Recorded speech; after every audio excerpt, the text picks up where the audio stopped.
Hi friends, ಇವತ್ತು ನಾನು healthy recipe beetroot ಟಿಕ್ಕಿ ಮತ್ತೆ ಅದರೊಟ್ಟಿಗೆ ಒಂದು ಮಿಂಟ್ ಚಟ್ನಿ ಮಾಡೋದು ಹೇಗಂತ ಹೇಳಿ ತಿಳಿಸಿಕೊಡ್ತೇನೆ. ಬೀಟ್ರೂಟ್ ಟಿಕ್ಕಿ ಮಾಡಲಿಕ್ಕೆ 1 ಗ್ಲಾಸಿನಷ್ಟು ನಾನು ಬಿಳಿ ಕಡಲೆಯನ್ನು ಬೇಯಿಸಿ ತಂದಿದ್ದೇನೆ. ಬಿಳಿ ಕಡಲೆಯನ್ನು ಫಸ್ಟಿಗೆ ನಾವು 8 ಗಂಟೆ ಮುಂಚೆ ನೆನೆಸಬೇಕು. ಅದರ ನಂತರ ಬೇಯಿಸಲಿಕ್ಕೆ ಒಂದು ಬೇಯಿಸಿದ ಬಟಾಟೆ ಹಾಕ್ತಿದ್ದೇನೆ. ಮ್ಯಾಶ್ ಮಾಡುವ. ಚೆನ್ನಾಗಿ ಮ್ಯಾಶ್ ಆಯಿತು. ಗ್ರೇಟ್ ಮಾಡಿದ ಬೀಟ್ರೂಟ್ ಒಂದು ಗ್ರೇಟ್ ಮಾಡಿದ ಕ್ಯಾರೆಟ್, ಒಂದು ಆನಿಯನ್, ಒಂದು ಗ್ರೀನ್ ಚಿಲ್ಲಿ ಪೀಸ್ ಮಾಡಿದ್ದೇನೆ, ಸ್ವಲ್ಪ ಕೊತ್ತಂಬರಿ ಸೊಪ್ಪು, 1/4 ಚಮಚದಷ್ಟು ಜೀರಿಗೆ, ಅರ್ಧ ಚಮಚದಷ್ಟು ಜೀರಿಗೆ ಹುಡಿ, ಅರ್ಧ ಚಮಚದಷ್ಟು ಕೊತ್ತಂಬರಿ ಹುಡಿ, 1/4 ಚಮಚದಷ್ಟು ಆಮ್ಚೂರ್ ಪೌಡರ್.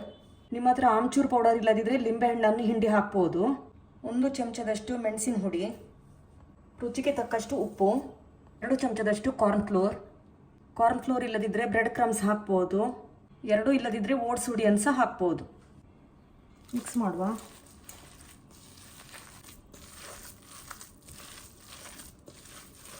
ಚೆನ್ನಾಗಿ ಮಿಕ್ಸ್ ಆಯಿತು. ಇನ್ನು ನಾವು ಇದಕ್ಕೆ ಟಿಕ್ಕಿ ಶೇಪ್ ಕೊಡುವ.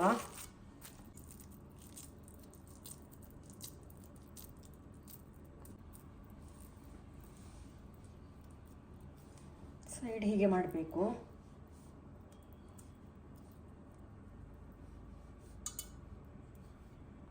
ಟಿಕ್ಕಿ ಶೇಪ್ ಕೊಟ್ಟಾಯಿತು. ಇದನ್ನು ಶಾಲೋ ಫ್ರೈ ಮಾಡಿದರೆ ಆಯ್ತು. ಇನ್ನು ಬೀಟ್ರೂಟ್ ಟಿಕ್ಕಿ ಶಾಲೋ ಫ್ರೈ ಮಾಡುವ. ಗೀ ಹಾಕ್ತಿದ್ದೇನೆ.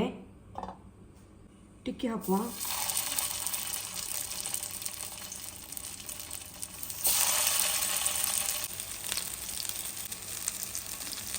ಉಲ್ಟಾ ಮಾಡುವ.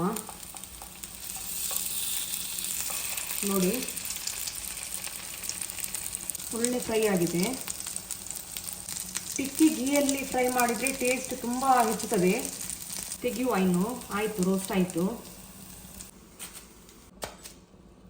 ಮಿಂಟ್ ಚಟ್ನಿ ಮಾಡಲಿಕ್ಕೆ 1/4 ಕಪ್ಪಿನಷ್ಟು ಪುದೀನ ಸೊಪ್ಪು, 1/4 ಕಪ್ಪಿನಷ್ಟು ಕೊತ್ತಂಬರಿ ಸೊಪ್ಪು, 2 ಗ್ರೀನ್ ಚಿಲ್ಲಿ, 2 ಬೆಳ್ಳುಳ್ಳಿ ಹೆಸಳು, ಸ್ವಲ್ಪ ಶುಂಠಿ, 1 ಚಮಚ ರೋಸ್ಟ್ ಮಾಡಿದ ಚನಾ ದಾಲ್, 1/4 ಚಮಚದಷ್ಟು ಚಾಟ್ ಮಸಾಲ ನಿಮ್ಮ ಹತ್ರ ಇದ್ದರೆ ಮಾತ್ರ ಹಾಕಿ, ಉಪ್ಪು, ಸ್ವಲ್ಪ ಲಿಂಬೆ ರಸ, ಸ್ವಲ್ಪ ಮೊಸರು, 2 ತುಂಡು ಐಸ್. ನೀರು ಹಾಕೋದು ಬೇಡ, ಗ್ರೈಂಡ್ ಮಾಡಿ ತರ್ತೇನೆ. ಗ್ರೈಂಡ್ ಮಾಡಿ ತಂದೆ.